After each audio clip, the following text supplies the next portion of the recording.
Sup guys, so final part of my tier list, this is time for the top tier characters. The characters that if you want to win and be the best, these are the characters you look at playing. These are the characters you generally do well in tournaments everywhere. And the characters that on paper and practice, all that stuff are really good. The characters that all could be slightly nerfed and they'd still be really absurdly good. And a lot of these characters have a lot of matchups that are very lopsided in their favor, including against each other, because of how strong they are. These are the top tiers. And starting off is Sonic. This is a character I think a lot of people are going to roll their eyes at. And honestly, before the last patch, I would put him as a high tier. But they actually made his up air hit reliably. So now he gets these really nasty up air conversions that kind of solidifies his kit now, because he can't just like say, oh, it's an up air, not a big deal, it's not going to work. And it gives him so much more like damage output and just makes him a lot scarier of a character. And then as a character, he is very degenerate. If your character is slow, you probably just lose the matchup. Can't deal with spin dash well. If your character has small hitboxes, probably lose the matchup. Can't deal with spin dash that well.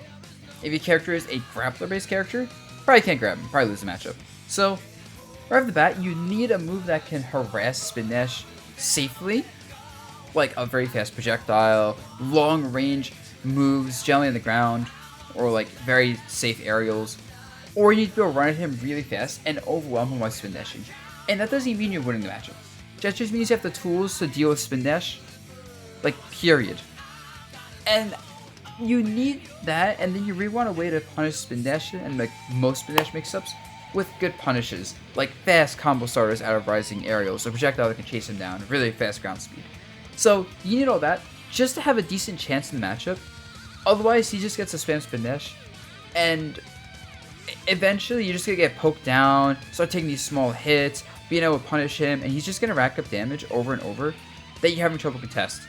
And then like once he has a lead, many characters, because of this fact, have so much trouble taking back a lead while he's just spamming spin dashes in situations that effectively just over time net positives for him, and they just can't do anything about him running away with that spin dash lead. So really strong character in general, very strong once he has a lead. He has a pretty decent advantage state, nothing insane, but enough to make a comeback, so you can't just run away with a lead on him that well with a lot of characters.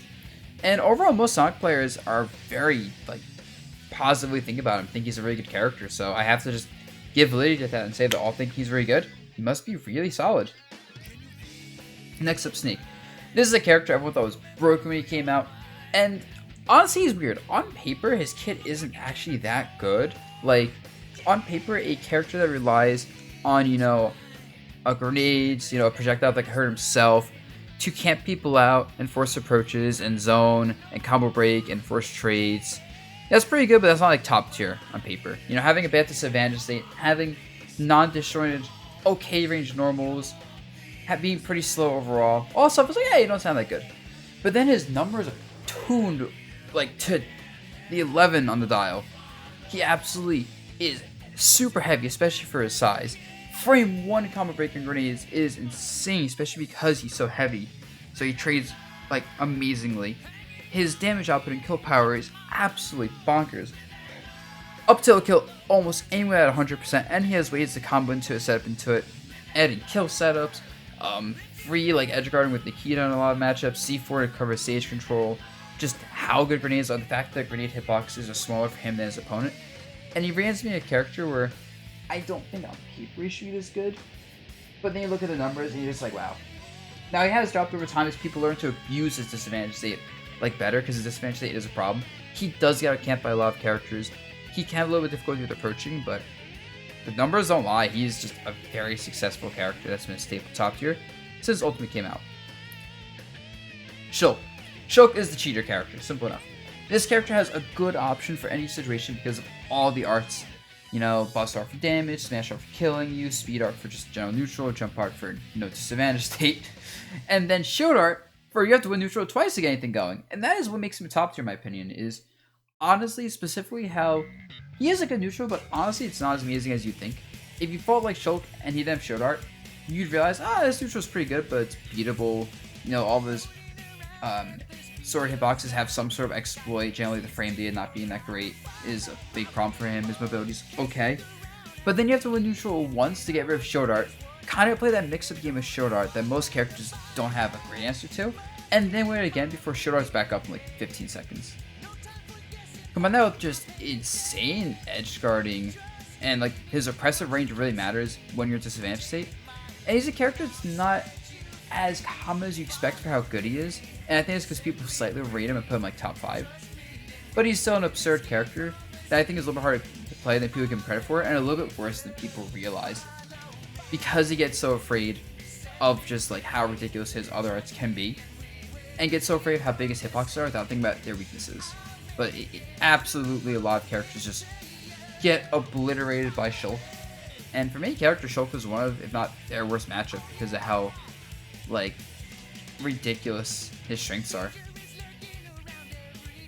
Arts are broken, by the way. Alright, Mario. Mario is this character that like he is ridiculous when he hits you. He can convert almost anything he has in the combos, including his 45-degree angle projectile that bounces off the ground, has very low end lag, is kind of small, but has a really nice arc. Like, I think if you took away Fireball from Mario, this character is like high tier, sure. Because his attributes are pretty solid overall, nothing too insane. Even his moves aren't that insane outside back air being one of the most busted moves like in Ultimate. But really, add all that like combo ability, frame data, a really good recovery because his ledge magnet is huge and his up B is pretty nice. Great out shield game because of how fast his attacks are.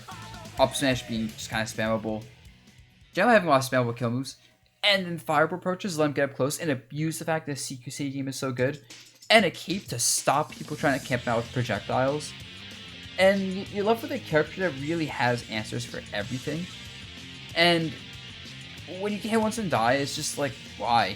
It feels unfair, to be honest. Absolutely top tier character with not many people pioneering the character, only very Dark Wizzy at this point.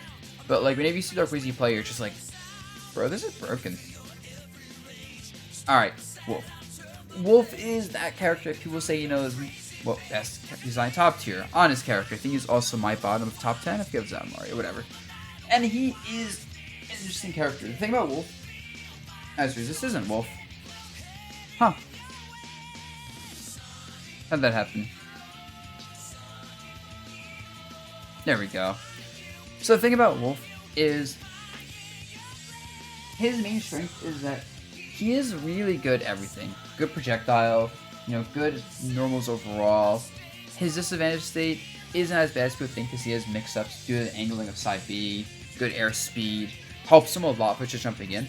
And the most important thing to me is that he has a lot of mix-ups that have all equal reward. Like, he can get big combos off of some like tilts and tech chases, grabs, falling aerials, and he has multiple different good falling aerials to work with. He has rising aerials that can lead to good advantage state and combos. Generally has really nice hitboxes overall. And ends up being a character where it's like, it feels like sometimes fight Wolf players, and no matter what the skill is, you're just playing this big guessing game because you don't know which of their really good options they want to use. Add on to that, one of the best projectiles in the game, a destroying massive hitbox that does like double-digit damage, and the reflector. And then all the smashers are absurd. Down smash just steals game. It actually steals candy from children. It's not okay.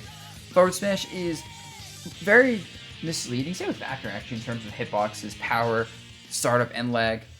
And then up smash, he goes super low during it, so he can low profile a lot of moves and just punish you. And you're just like, I can't deal with that. You can't jump on top of him. And you know, this is one of the most popular characters since Ultimate came out. Hasn't really dropped off or risen since Ultimate came out. He's a really simple character, easy to play and very effective, which is very good for a character. Because that means you can use him as like a secondary and still work on other characters. Alright. Daisy. Or as most people would say, Peach. The thing about this character is she's one of the hardest characters to play in the game. But she is an insanely good character. Her damage output through the roof. Float is literally like the best mechanic having a game in Smash. Like, you give any character float, they immediately drop and raise like 2 tiers. It's absolutely busted. How much being able to control your air movement and basically use aerials in a non-committal way, it like matters so much. Factor that into a character with extremely hard to deal with out of shield game, good spacing due to good air movement, float, and just generally nice hitboxes. Frame data that's insane. Hard to deal with recovery. Crazy, like, ledge trapping, edge guarding, juggling, and then finally turnips. Because not only have to deal with this, like, it's like, oh, I don't want to approach it, it's kind of scary. You kind of have to, because if she gets turnips, she can now use all this offensively. So like Mario Fireball, it's like she can throw a projectile on you, and you just gotta deal with the fact that, well, she's not pressuring me with all these insane moves I can't deal with, leading to crazy combos. You know, she can just out-camp a lot of characters with turnips because they do so much damage and give very easy hit confirms. And yes, you can get a turnip user for yourself, but it's not that reliable.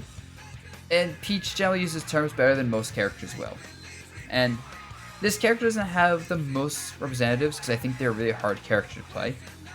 But as we've seen, like, this character is very rewarding to play. With a lot of Peach players will say they lose a lot of matchups because the neutral is kind of hard versus a lot of projectiles and sword characters, and that's fair. That can be kind of rough for them, but it's just the raw damage output and kill power they have more than compensates.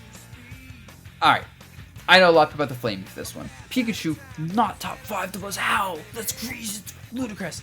Hear me out. Pikachu, obviously top tier. That much is for sure. However, Pikachu is a bit overrated.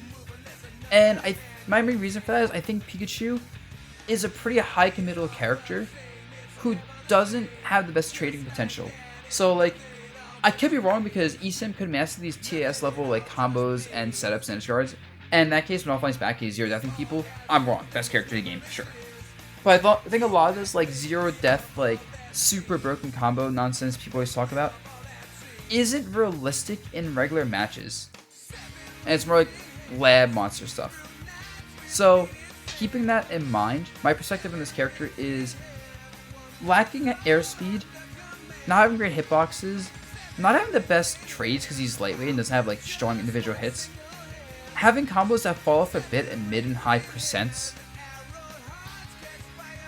and having a disadvantage state, which is a lot worse than people give it credit for because it's pretty easy to 2-frame up B.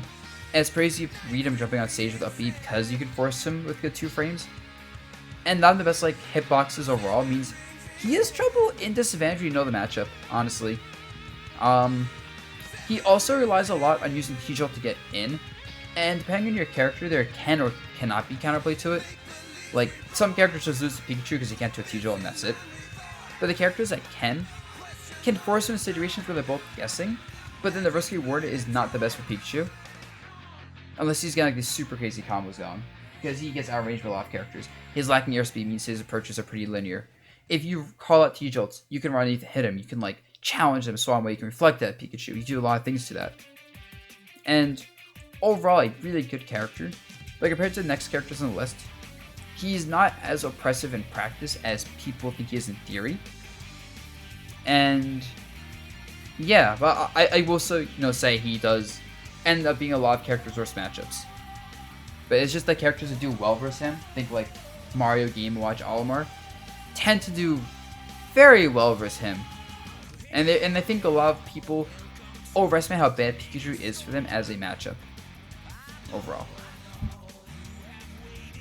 With that said, the rest of the characters are the characters who have proven to just be absurd in general. Rob. Now I know some Rob players think this character loses 26 matchups. Anyway, so this character, the Nair alone is a really ridiculous move and it's better than a lot of characters' kits. Because a big move that combo starts, you can mix up the timing and spacing on it to make almost an imparable move if the Robus gets mixing himself up, which can lead to his entire kit. He has some of the best normals up close in the game. He's a zoner. Down tilt, forward air, up tilt leads to whatever he wants. He has a really strong grab game overall. His projectile camping is one of the best in the game, but he can also use his gyro to set up lots of offensive pressure. Transcendent laser is just like, well, he just beat a lot of zoning because they have a transcendent projectile. Entry is a big character. Combo Fubi is heavyweight. And his disadvantage is weird in that, yes, you can exploit it because he's kind of slow in the air and he's big. But it also gives him a lot of room for counterplay because up B functions like a slightly worse float in a lot of situations. And then I'm talking about the best thing. You have to worry about dying whenever there's a gyro on stage at any percent. It literally doesn't matter. if you're in the middle of the stage, you have the edge, 0%, 100%. If there's a gyro on stage, he can kill you. Now keep in mind, gyro, like Z-drops on block are plus. It controls a lot of space as an active hitbox. And he can shoot it as a projectile. He can pick it up with normals and start combos there. And he has a lot of safe things that he can use to get the gyro while pressuring you. And he has absurd results and on paper, like everything. Where his only weakness is, just disadvantage isn't the best on paper, but in practice, if you're always afraid about dying at literally any percent anywhere, just well, yeah, I don't know if he's not a top tier guy. I don't know. It seems like a pretty good character to me. All right, Zero Suit. This character is insane because this character is so hard to approach. Like, this is where your top 5 characters are, right? And she's kind of the most honest of the top 5, honestly. She is really good at keeping out with Zairs, her mobility, back air, and air pressure is really good. Side B is solid. Down B makes it so you can't hit her at all in a lot of situations. Like, there's a lot of spots where she down Bs, and she gets that disadvantage for free. And same disadvantage for free in a game like Ultimate, where I keep saying having like a good advantage state and bad disadvantage state matters so much. But like being able to ignore that and take a lot more risks in general because of that down B and reversal people because of that is absolutely bonkers. So combine that all in a character with good combos, really good potential to kill you with really strong edge guarding, good like very powerful kill moves like up B, down smash for setups, back air, and it's like this character's neutral sometimes feels a little bit awkward because hitboxes aren't that great. Struggles versus small characters. She does like have to approach versus a lot of characters, but her mobility means she can always find a good opening to do that. And it's really easy to just get hit once by her and die. And I think she's a less common character just by being a top of the top tier character, because she is a bit harder to play due to the fact that she's more nuanced than a lot of other top tiers in this game. But her results are showing she's really good. Alright, Game Watch.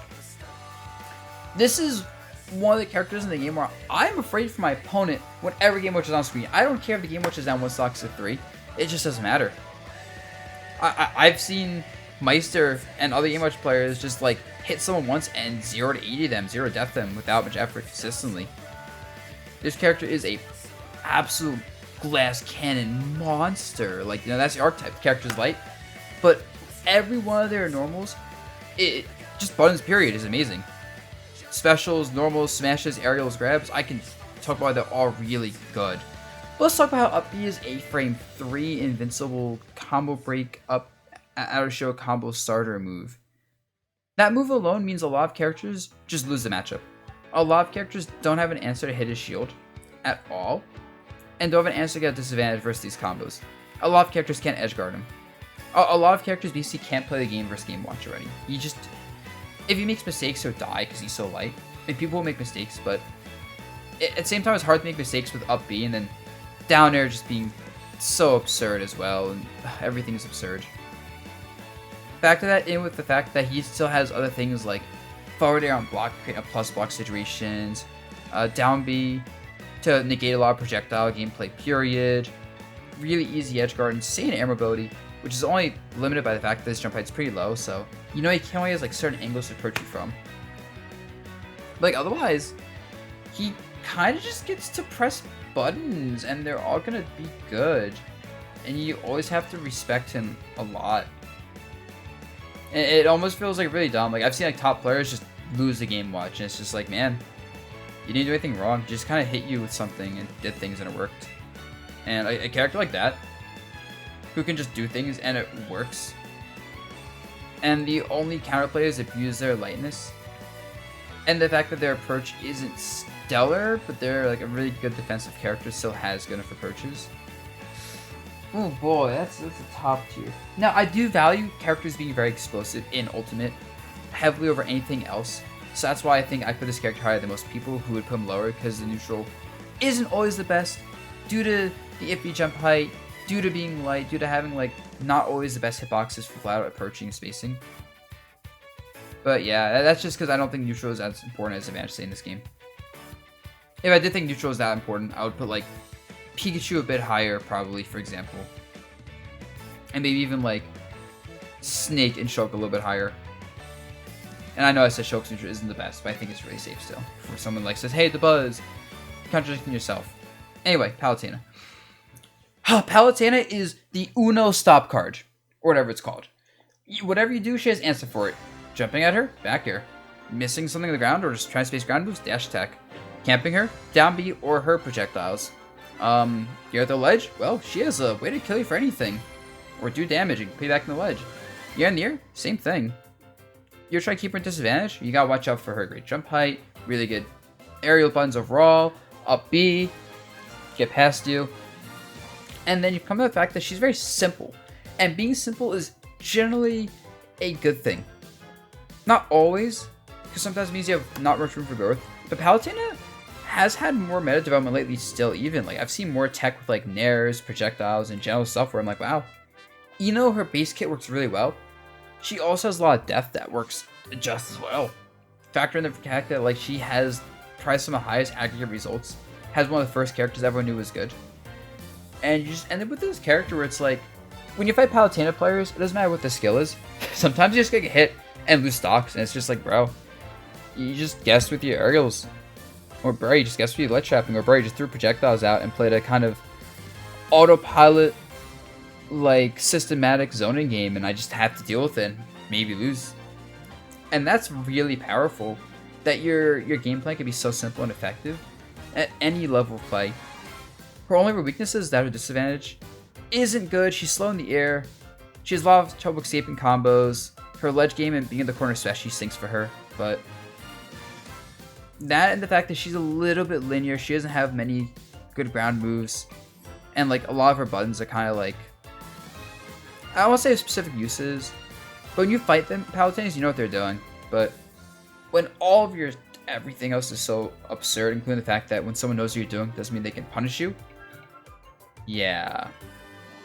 Like, maybe not even a top 5 matchup chart overall, but her ease of use especially makes her a really good character.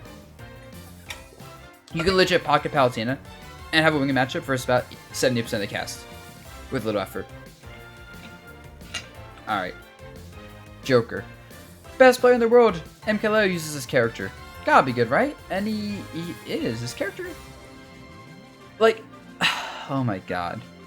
So being a fast character is really good. Being a zoner with effective zoning is good. Having a win condition that forces your opponent to fight you and hit you is really good, but then the fact that when you hit him, he gets Arsene, so that doesn't work. But you not hit him, he just zones you off free, so it goes Arsene. And then when he has Arsene, he can do what he did, except better, and the only way to beat that is hit him more, but he has better normals. When you already couldn't deal with his zoning and absurd speed into disjoints. Combos, oh yeah, his combos are not okay, same with his damage output, and it's like, as an overall concept, there's no reward from fighting this character. Whether you're winning or losing, it feels bad. And there isn't like any particularly big exploit about him except, hey, when he has Arsene, his recovery isn't the best. But he still has a lot of ways to cover that. And yeah, if you're honestly to ask me, there's no real weakness to Joker. Besides the fact that he's a little bit difficult to play because he has kind of a weird sort of zoning game with side B and neutral B. And his general like neutral game plan is a little bit weird because a lot of his attacks aren't as straightforward as you think. But man, when there's no proper win condition versus character, and they have good buttons and attributes everywhere, and the results are insane, even if this character doesn't have this kind of matchups where he invalidates a lot of characters, the fact that he pretty much beats most of the cast is just as good, including being a lot of top tiers. And finally, best character in the game, I know a lot of people bet like Dabuz. What are you on? Wario. Now, first of all, hear me out. This character has 3 players in the top 10 using him. Tweak, Glutenate, who means him, Zachary, with all really good results using Wario against other top players. And then, if you go down to number 11, you have Kamame, who secondary / duo mains Wario. So right off the bat, 4 of the top 11 play Wario. In Japan, they joke about how everyone's gonna play Wario in the future because he's so good. So I don't like using results too much to indicate like everything, although with top tiers it's a bit easier to do that because people play them because they're really good. With Wario especially, you go almost anywhere, every country, every state, every region has Wario's doing well. It's hard to see why. I always talk about how having good air mobility is so important in Smash, and Wario has like top 5 overall, if not the best. But then he's also heavyweight. Remember, Yoshi's really good just by being heavyweight and fast in the air with really fast attacks that lead to lots of combos and damage. Well, Wario has all that. He's everything Yoshi has except no projectile. He still has a command grab too, even. But instead, he has Waft. So imagine if every time you played Smash with someone, you had 2 stocks and they had 3. That's Wario. So the thing keeps Yoshi back in comparison is that, you know, Yoshi doesn't have a win condition for timing you out. It's just annoying. Wario has an active win condition with all this air mobility and timing you out because he gets wafts. And he has combos in the waft for most anything, any aerial, even grounded moves. I've seen grab combos in the wafts from like Gloomy like only 2 days ago. And it's just like, why? I got hit at 0. Why can't I die at 0? That's not fair. Like, without Waft, sure, he's only a high tier, like lower high tier. And I see a lot of Wario players go, oh, but you know, his neutral isn't the best. Big buttons are hard from the approach. He gets outranged. And good Wario players, instead of thinking, oh, I got hit, it's hard to deal with these big buttons, I can't deal with it, they think, huh, my opponent used this big button to challenge me here. What if I drift in, use my amazing air mobility, drift out and punish, or air dodge pass and punish, or mix up my fast fall timing and punish? Because this character has so much mix-ups by being so fluid in the air. And if you're always afraid, you can just bike away from people, and a lot of characters kind of just can't chase that or punish it. And like, I just don't see how people... I can see why people wouldn't think he's necessarily the best in the game because they don't value Waft enough, or they think having not the best hitboxes and sometimes struggling neutral can be a bit too much. Meanwhile, I see a character with good enough tools to still have better neutral than most characters, have traits that are not okay, and then play a 2-stock to 3-stock game, sometimes even a 1-stock to 3-stock game. Sometimes you get 2 off combos in a game. And then it's just like, well, you know how hard it is to win a 1 to 3-stock game? And like, I don't care about the argument of, oh, he has to hit you with the combo stars to get that. You're almost never playing a perfect stock in Ultimate, right? 0, that's hype because you hit someone without getting hit. Even with like the best players versus the worst, that's unlikely to happen. So with a character like Wario, you need 1 opening and get that going, and end your stock. Yeah, I feel like he's a very obvious top 1 in my book. And I feel like everything, like data, theory, gameplay, all kind of just works to prove that point. And yeah, that's my very controversial tier list I know everyone disagrees with. If you guys want to disagree with me more, you can talk about it in the comments below, or you can ask me questions on stream when I do stream, which is, you know, almost every day. Just throwing that out there. Alright guys, peace out. Hope this was a video that gave you guys a good intuition, understanding of what my thought process was for this tier list. Since everyone's freaking out going, Dabuz, you're crazy. Bye.